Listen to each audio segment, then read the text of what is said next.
And in B2B, a big believer in the theory that often 95% of your target market are not in the market at this moment.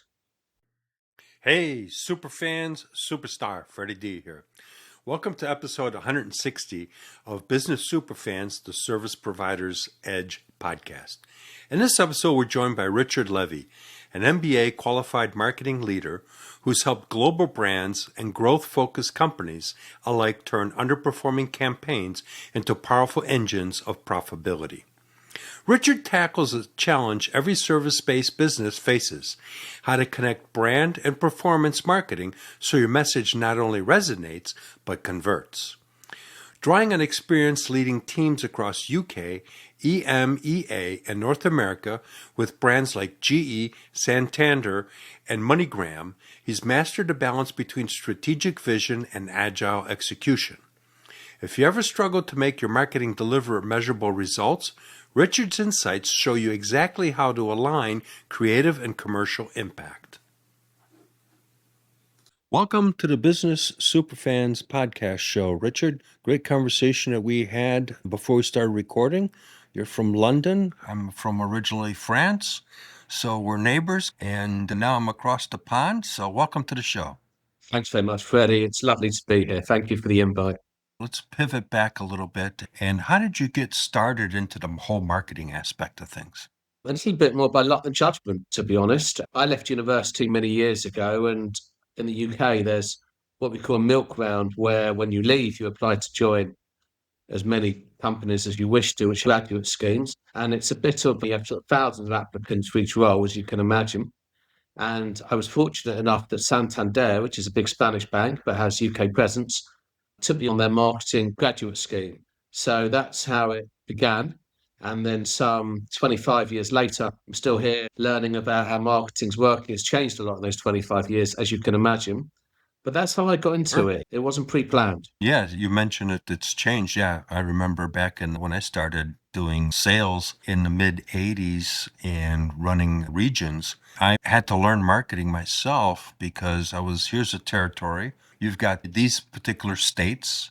Nobody knows about us. Here's a brochure and go to work. And I had to find prospects and everything else. So I had to learn it. I got kicked into the deep end of the swimming pool to learn it. So you came up in a similar way, but you had someone pull you up in a sense.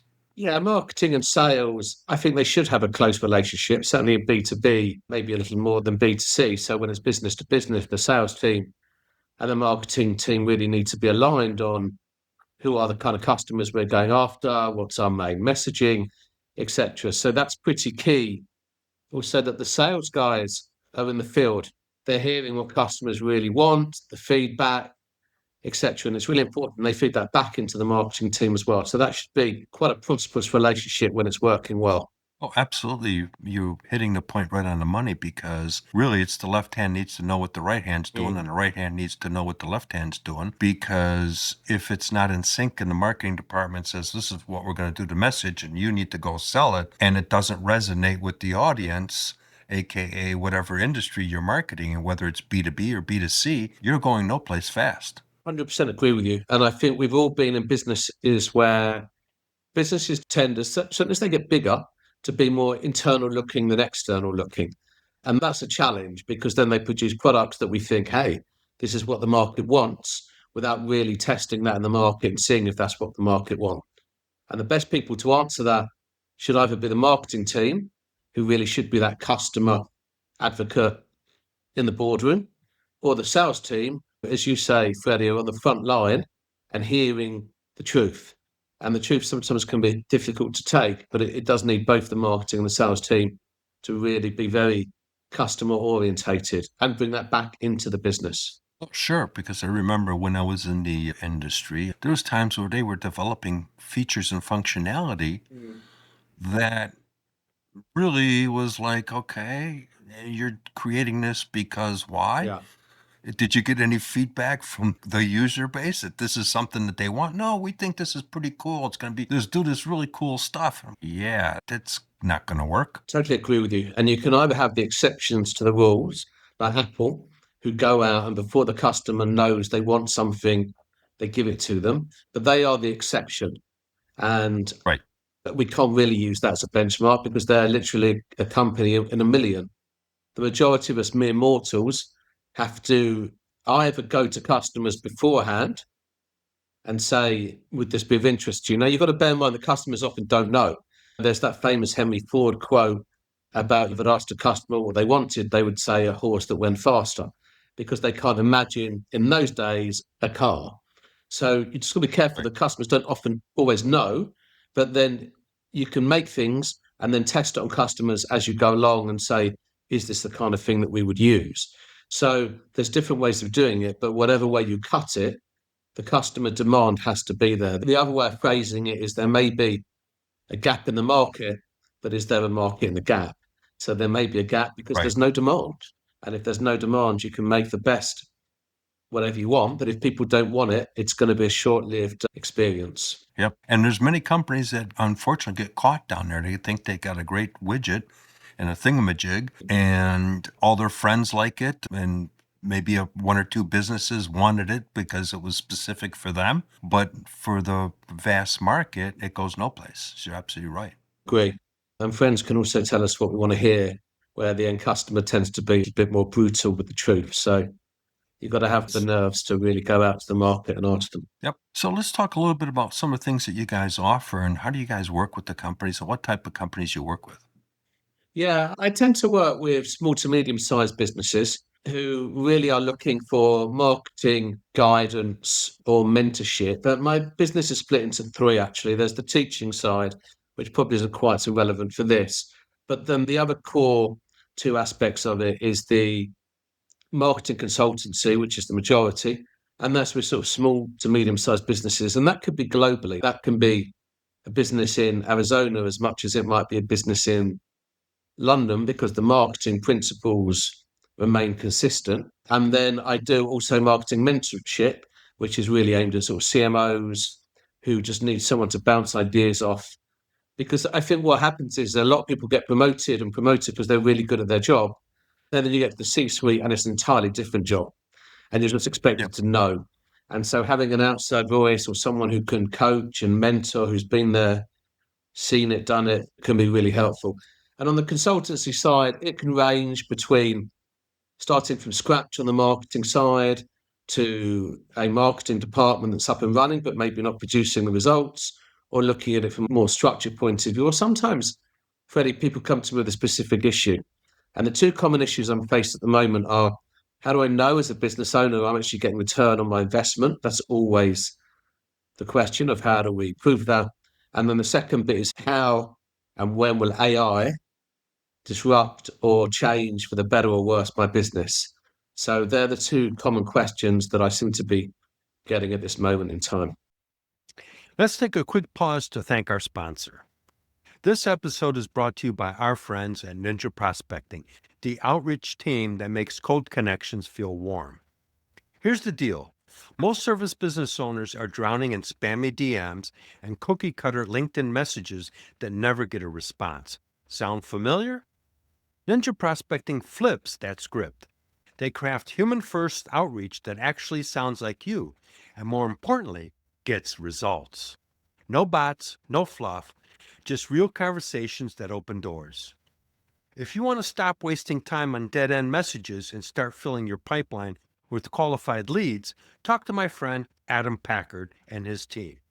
Head over to ninjaprospecting.com to schedule a chat today and be sure to mention you heard about it right here on the Business Superfans, the Service Provider's Edge. And hey, if you're the kind of person who likes to get started right away, you can join their free community at school.com/ninja prospecting 7704.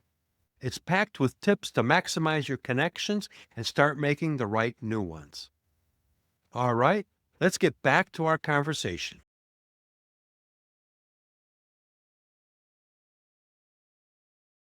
I always say that there's three kinds of people. And from a business perspective, there's A, those that make things happen, B, those that watch things happen, and C, those that wonder what the blank happened. I agree with you.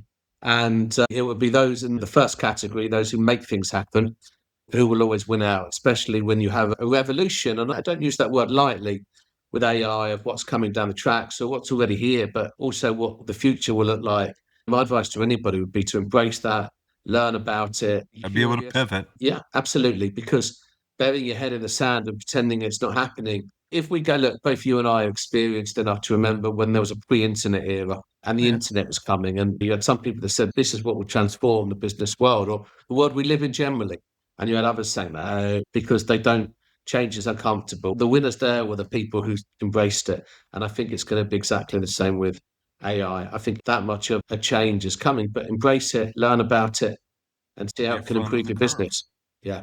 Be in front of the curve. 100%. Because, Richard, is the fact that when I was in the software in the 80s, we put out one release a year. That was where it started. It was a big release, and it had big QA and everything else. Then it was a big thing. Wow, we're going up to 2 releases a year. Then it became 4 releases a year. Nowadays, with the internet and everything else, wait 5 minutes and they push out an update because of the fact that something got messed up. So it's a completely different game. And I know so many companies that were very successful companies are gone today because they didn't pivot. 100%. There's the famous example we always use in the UK about Kodak. I don't know if it's a sort of general example that's used around the world. Kodak in the UK used to do those little cameras you get. Sometimes you still get the retro ones at weddings, and then you take in and you get your film developed. And then people say they didn't really adapt. However, I think it's a bit harsh on Kodak because it wasn't the digital camera that took over. It was the phone. It was suddenly everybody had a phone in their hand. Right. And the core competency of Kodak wasn't phones. The other example people give is Blockbuster. Back in the day in the UK, certainly, we used to go on a Saturday night to a store, pick a rental movie. Yeah, you remember? Did the same thing. Hope that it was in. Now you have any movie you want to watch on a streaming. And it's interesting when you talk about pivoting, because one of the best companies who did pivot, who don't always get the credit, but with Netflix. Netflix started off with a postal DVD service where you'd watch it, post it back, get another one, post it back. And then I think they were ahead of the curve when they saw streaming was going to come in. So look how these companies pivot. And we talked about Apple before. Apple started off as a computer company. Now, look where they are. People have to pivot fairly constantly to stay ahead of the curve because that curve doesn't wait for anybody. No, and that's where marketing really comes into play because you've got to educate the audience on how things are changing in a sense. And yes, you got to solve a problem, but at the same time, as we talk using Apple, for example, they come out there and they come up with a whole new capability. Steve Jobs basically changed the whole world when he came out and says 1,000 songs in your pocket. Yeah. And that was the marketing of it. And it wasn't really talking about how cool the widget was. It created an emotion. You get 1,000 songs in your pocket in the iPod. Fantastic. And if you look at how songs or the music industry has changed, when I was growing up, it used to be a cassette. And then I would record a program in the UK called Top of the Pops, which was every Sunday night that the charts would be played and you would record it onto a cassette and listen to it. But of course, you'd have to fast forward it and rewind it and stop it and change the other side of the cassette over. So it's quite a hassle. And now you look at where we are today and you have unlimited songs in reality on your phone. Even 20 years ago, you'd have to go and buy an album. If you remember, at stores like HMV in the UK, you go and buy an album. Now you can just say, actually, I only like song number 7. That's the one I'm going to buy. And you don't even buy it in reality because if you're using something like Apple Music or Spotify, you're renting it. You don't actually technically own it. If you close your account, you don't have it anymore. So it's a remarkable transformation. And it's interesting now, you just wonder, well, if that's the progress we've made since, let's say, the year 2000, so in the last 25 years, you look ahead to 2050 and you think, what are we doing today that will appear totally extraordinary to the kids of the future and the next generation when they say they were doing that in 2025? Why would you do that? Because for them, there'll be something else that will take it over. Yeah. Let's talk a little bit. You mentioned that you've done some stuff global. What have you found when you're working with different markets, the fundamentals are probably the fundamentals, but there are some uniquenesses that need to come into play. And what are those? Because for our listeners that are marketing in beyond the United States, or they could be in Germany, they could be in Australia, the UK, how do you market your stuff globally? Really interesting, isn't it? Because the first thing to say is you're absolutely right. If you look at those two countries, the country you're in now and the country I'm in, I'm living in a country of about 65 million people, and you're living in a country sort of 6 times that size, where, as I'm reminded by my friends in Texas very often, the state of Texas is bigger than the United Kingdom from a sort of land mass point of view. So you're talking about two very different cultures joined by a common language, but different in many other ways. And then you've got Australia, which is a sort of culture of its own as well. So one of the things, you're obviously in the UK, you can reach far more percentage of the population relatively economically than you can in the US, because it's just a totally different scale. And you have your states. The principles remain the same. The principles of who am I targeting? Is that segment profitable? Am I charging the right amount? How do I distribute this? Do I go direct? Do I go via a third party? How do I promote it? As in, what channel do I use? Will remain consistent. But you've also got, and you were saying before at the beginning, you're from France originally. If you compare the culture in the UK and the culture in France, it's two very different cultures in the way people Yes, you live. got to talk differently Yeah, to the audience. you're talk totally differently. Let me give a silly example, but in the UK, we tend to be quite polite and we go around the issue and we don't ever quite get there. And we put a bit of nuance and we hope the person gets it at the other end. Well, there's some countries in Europe, Germany, for example, the Netherlands probably actually would be a better example.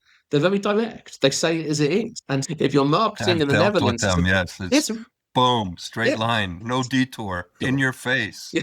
And you have to accept that. So as a marketeer, what I found working across was anything outside the UK would have a different culture and a different view. And you have to be humble and you have to have the humility to go into a market like France, Germany, Austria, the US, wherever you mention, and understand that the culture that you think is the norm is not the norm.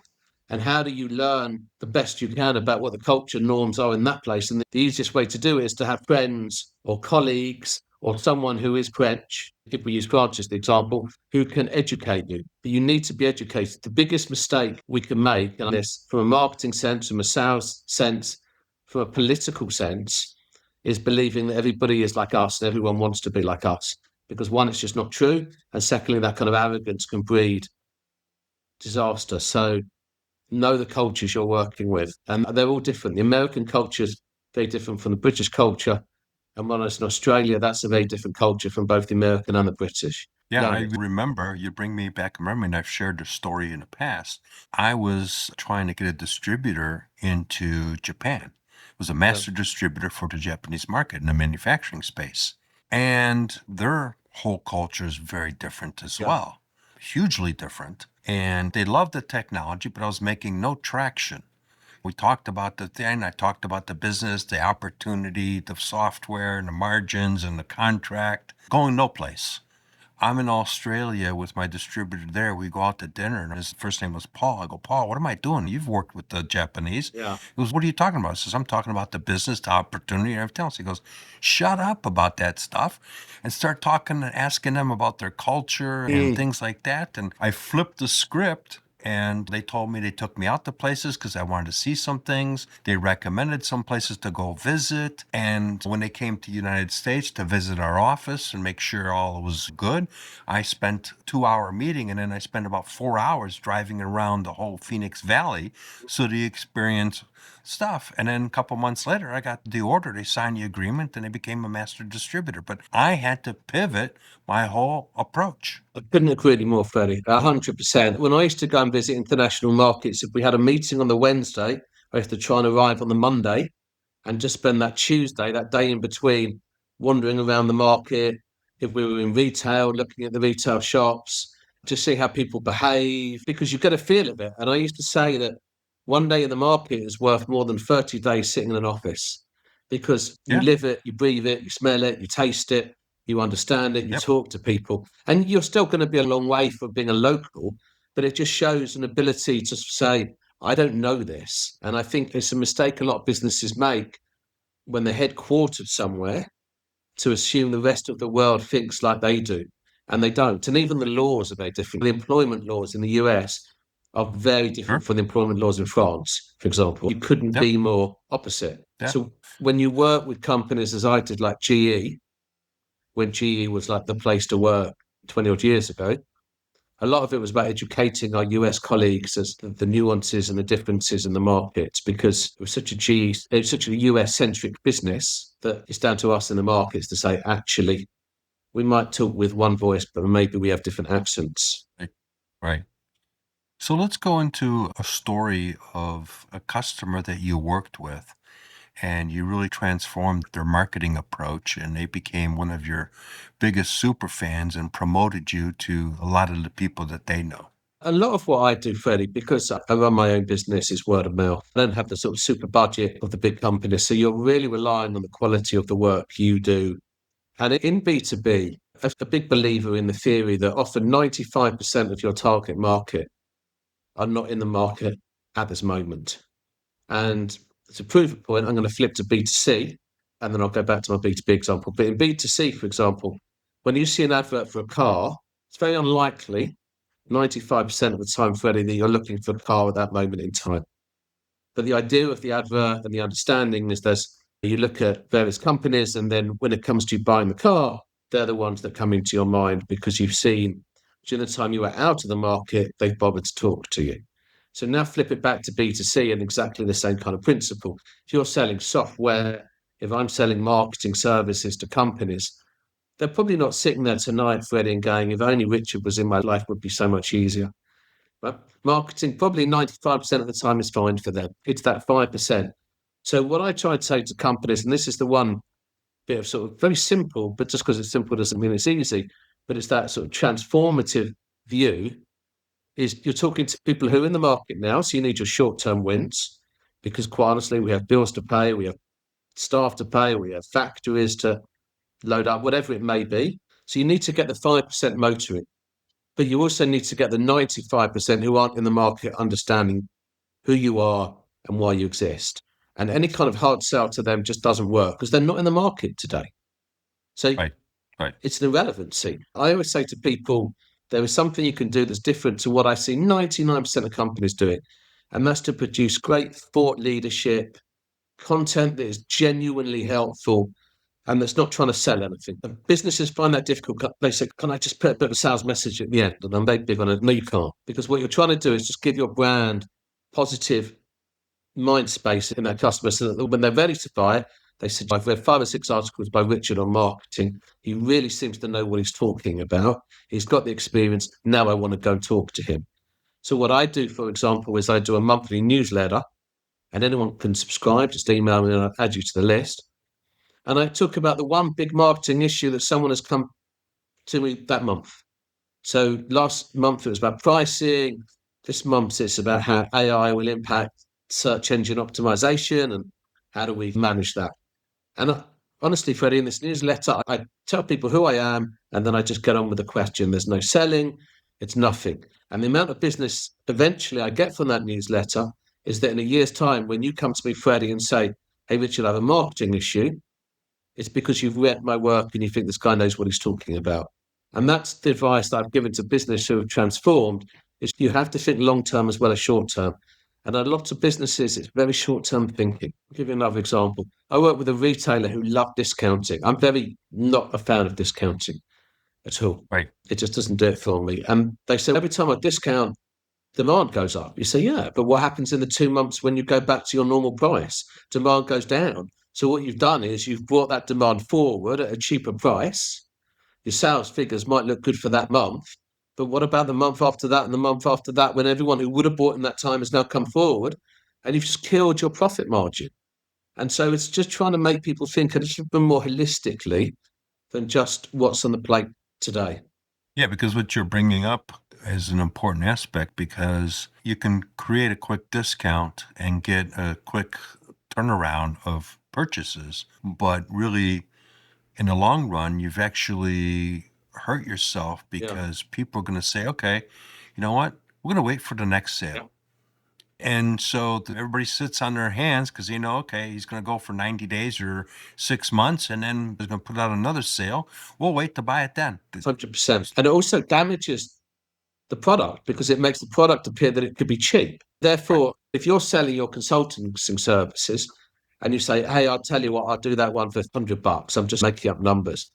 What that tells me is you don't really value your consulting services that much. Your valuation is $100. Now, if you now sell it and you say, no, it's $1,000 a day and I can't reduce that, what that does is subconsciously sends me a message that says, this guy has a lot of faith in what he's doing. He's holding the line and therefore he must be good. So you can actually, look, you can't go ridiculous, right? If you said, I want 50,000 a day for my consulting service, sadly, no one's going to pay it. But as long as it's within the spectrum of realism, reasonable. It tells me something about you. It says this guy must be good. Whereas sometimes things can be, when they're so cheap, you just think it's not very good. Or when someone's just ready to discount the minute a challenge comes, you think you don't value your service very much. So I know that they've hit more difficult days, but Tesla used to be a really great example of this. He never discounted. You want a Tesla, you paid the price the Tesla was worth. And in a way, that makes you think I must be getting a lot of bang for my buck. I don't really want to get into the whole Tesla, Elon Musk world, because that's different. In principle, I like the fact of hold the line. I'm going to go back to something you brought up, and that was that most of your business has been word of mouth. Yeah. And so really you've created super fans out of those people, because otherwise, what I look at as a super fan for a definition is someone that's going to be telling everybody that they know about your business and the services that you provide, whether it's services or product or whatever. That's what a super fan does. It's like a sports team where sports team's winning, they're behind them. The sports team's not doing so well. They still stick with them because you create a super fan, they hang on for life. And so you've mentioned that. So what was some of the things that you did that really made those individuals want to become super fans and promote you? I think there's two things, Freddie. I think one is when you're on the outside, like I am, because I'm obviously a consultant, the only person whose interest I have at heart is the business I'm working for. And it can actually be much easier to give that message, good, bad, or indifferent, when you're on the outside than when you're on the inside. Because when you're on the inside, you can be concerned with how am I going to be perceived and career risk, and I don't want to appear negative.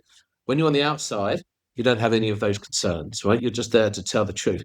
So I try and be very honest with my clients. And sometimes I go in when they're spending money, and the first thing I say is, could you just stop spending any money? Just stop. We're going to need 3 months here just to work this out, and then we can go back to it. And I think people appreciate that, because most people will go in and say, hey, let's do this campaign and let's do that campaign. I'm very much saying, let's stop. The second thing is, as a consultant, is you need to prove value every day. And if you want to use your sports analogy, you're only as good as your last game. It's a sort of quote we use here quite a lot. And for me, I'm only as good as my last day. If people remember me fondly on that day, that's good. If they don't, I have a problem. So I have to prove myself every single day. And the third thing I try and do also is that I might agree to work for 5 days, but the reality is I'm going to be working for 7 or 8, but I'm only ever going to charge you for 5. So it's about going over and above and saying, I'm here to win this business, as in, I want this business to win. What do I do that makes sure it wins? I think the final thing is you have to then be honest. What happens with me in a consulting career, I've noticed, is that I could be in a business between 3 and 24 months, depending on what the need is. But there comes a time, Freddie, where there's a natural ending. You've come in, you've set up a marketing department, it's working well, we're getting a great return on our spend, everyone knows what we're doing, our tech stack is good. They don't need me anymore. And I think one of the things people respect is when I come to them and say, guys, why don't you get a full-time person based in the office, half the price that you're paying me? I'll do a great handover. I'll even recruit that person for you, and then I'll be on my way. And I'll always be here if you need to bounce ideas off or you need to call. But fundamentally, my time is done. And when you do that, and again, you put the business interests at the center of what you're doing, I think people respect that enormously. So I always say I try and make myself redundant in the end, as in I'm not needed. We're there. We're doing what we need to do. And what you do is you're bringing credibility to yourself because, okay, you did the job, it's working, and now you're on to the next one, but you're still available for Yeah. them because those relationships, you need to really keep those relationships alive because that becomes your sales team. That's your super fan that you've transformed that business, and you don't want to cut that off. I've worked with some customers. I had a digital marketing company for a little while, and then I still have a handful of customers I've been working with for 10 years. Yeah. And they just little tweaks here or there, and we've been together for 10 years. And that's a tribute to you and to them and the relationship that you build. And one of the things I always say to people, if I could give one piece of advice to any consultant out there in whatever field, it's when the end comes, do it properly. Leave, Right. thank them, genuinely thank them, stay in touch. A couple of months after you've left, I always try and drop a note and say, how are things going? If you need anything, let's just jump on a call and I'll chat you through my thinking of it with no motive. I don't want to get paid for that. But I want to keep that relationship going so that in 2 years' time, either they recommend me to someone else and become a super fan, like you've been saying, or they need me again. They are my sales team. And therefore, I need to Right. keep them wanting to sell me. Yeah, because you've got that time invested. They've gotten success from working with you. So they want to help you because one of the things that people forget to realize is that your customers want you to be successful as Yeah. well. It's not a one-way street where it's all about them and they want the success.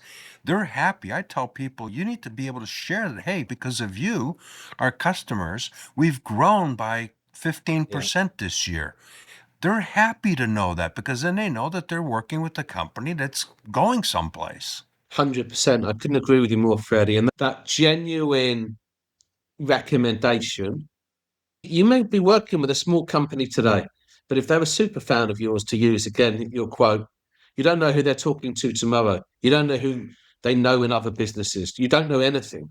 So if you think of them as your fans and your advocates, you're in a good place. And I distinguish between advocates and ambassadors. Ambassadors, for me, they're people paid to promote a company. I don't do that. I haven't got the money to get anyone to pay to promote me. So therefore, I'm relying on advocates. And advocates is much more genuine because people genuinely advocating for you, genuinely promoting your business because they believe in what you're doing and the impact you've had on their company. Yeah, that's what I call superfans. I just coined the phrase business superfans because I think it's cooler than advocates. And I was lucky I trademarked it, so I'm good. Yeah, no, absolutely. But yeah, you're absolutely right. Because the other thing that people forget is that person, they may be the business owner today, they may sell the business, they may go someplace else, or they may not be the owner of the business, but they be the director of marketing, director of sales, director of operations, whatever it is. They all know what you've done in that company, and they may go someplace else and work in the company and says, oh, wait a minute, we got some issues in marketing. Let's call this guy that I know that worked with us and let me tell you what they did for us. And this is why we need to bring them in. And boom, you're in. I went out for a coffee with someone yesterday who I worked with in a previous company. They were an agency we brought in. And we were talking about could we do collaborations, could we work together, the usual conversations you have 10 times a week. And then I went on a WhatsApp group and someone said, I'm looking for someone who does this service. And I advocated for them. I was their super fan. Funny enough, I was out with a business today who do exactly that. Let me introduce you by email and I'll let the two of you work out or figure out how you're going to work together. That super fan behavior from me have nothing to gain, nothing to lose, other than I want this business to do the business. You said, does anyone know of a provider? And I know I'm a super fan of the provider, so I then put them in front of them. Now you imagine, no one has asked me to do that, no one has, but I'm doing it because I'm a super fan. And in the same way that I see super fans of what I would call football clubs, what you would call soccer clubs, here it's exactly the same principle. You want the people you know and you trust and you relate to and you grateful for to do well. And I think if you're managing to get that as a business, you're doing something right because people are doing it out of their own free will because they want to help. Sure. And the other thing that you said that I want to really emphasize there is you used the word introduction because referrals is one thing, and referral you still have to chase. Mm. An introduction is 100 times more powerful than a referral because that's a handoff. That's an endorsement, and you're handing that off to somebody else, and you've created that introduction. So they're not even going to consider anybody else because they already respect you. And the fact that you're promoting this person, that's your go-to person. And that collapses the whole cycle dramatically. 100% agree with you. And it's about trust. Business in the end, like anything, like relationships, where you go on holiday is about I have enough trust that if I'm going to go to X and I'm using this travel agent to book it for me, it's because I have trust in them. And if you can build that trust in whatever business you're working in, then you're 95 to 98% there because that trust is so huge. And I think that the super fan model that you're talking about is about how much do I trust somebody? Do I trust someone 100%? Because when I advocate you, Freddie, my reputation is on the line as well. If I say, hey, Freddie's your guy here, and then Freddie messes around and Right. doesn't deliver, they come back to me and say, you recommended this guy. What were you thinking of? So everyone has a Yeah, bit it of goes skin to in the game. yeah, very important because you have to have the relationship with the person that you're recommending to Yeah. understand that they can actually deliver what you're doing. So, like you said earlier, you were a super fan of this individual, and that's why you advocated for them because of the fact that you were a super fan. And that's what I keep telling people is that you really need to look at the entire ecosystem of a business because there's people that talk about thought leadership and people talk about employee experience and customer experience. But the reality is, it really is the whole ecosystem because you've got suppliers that you got to deal with. And so, how's the communication going with the suppliers? You've got distribution if you're dealing with distribution. You've got complementary businesses and you've got ancillary businesses, and they're all tied together. Yeah. And so, if you've got a culture in a company that's not going very well because the management needs improvement, that's going to transcend to everybody. And vice 100%. versa. If someone's fired up, and you can tell by the tonality when you're talking to somebody if they're really enjoying their organization, that is contagious as well. Totally agree with you. I got a phone call about a year ago from someone actually in your part of the world, and they said, I see you work with X person. We think you'll bring them on board as a non-executive director. What's your view? And I was very positive about that person, and I assumed that it happened. I hadn't worked with that person, Freddie, for about 5 years. And suddenly, whether they get their NED role is in some way down to what I say in a confidential conversation. But because I had a good relationship with that person and I trusted them and we'd worked together, 5 years later, I'm advocating for them. 5 years. That's how it could be There you 5 go. years, it could be 10 years. They probably never know that I was asked. I'm sure when they got the role, no one said, hey, I spoke to Richard and this is what he said about you. And if he hadn't got the role, I'm sure no one would have said we spoke to Richard and he put us off. So this is true impartiality, never going to be quoted. But I remember that 5 years later, I really like working with them and I would support them doing that next. There you go. And that's proof in itself in the whole idea. Yeah, So, 100% agree with you. so as we come to the end here, Richard, how can people find you? I'm pretty active on LinkedIn. I'm Richard Levy1. Someone obviously got there before me, so I had to put a one next to my name. It is the number. And also available on email, Richard, Richard, Levy, Levy, Sophera, which is Sophera, marketing.co.uk. So Richard Levy at sopheramarketing.co.uk or on LinkedIn. And I'm very happy to engage in debate, discussion, answer questions. And if you want to be part of my newsletter, just email me and say yes. And as I say, I'm just hoping it provides a little bit of help and guidance for people. Yeah, we'll make sure that's in the show notes. Great conversation, and really appreciate your time being on the show today. Likewise, Fred, I really enjoyed it. And thank you again, as I said at the beginning, for the invite. I appreciate it. Yeah, we'll definitely love to have you on the show down the road. Great conversation. Thank you. Let me know when. All right. Cheers, mate. What a great conversation with Richard Levy. One key insight from Richard is that success in both B2B and B2C depends on keeping your brand top of mind, even during the times your audience isn't ready to buy. Richard reminded us that only about 5% of your market is in market right now, but it's what you do with the other 95% that builds trust, credibility, and long-term business superfans. That's a powerful reminder for every service-based business leader. Play the long game, deliver genuine value, and your superfans will remember your name when it matters most. If this episode brought you value, leave a quick 5-star review. It helps other service-based business owners discover the show. Thanks for listening today, and remember, one action, one stakeholder, one superfan closer.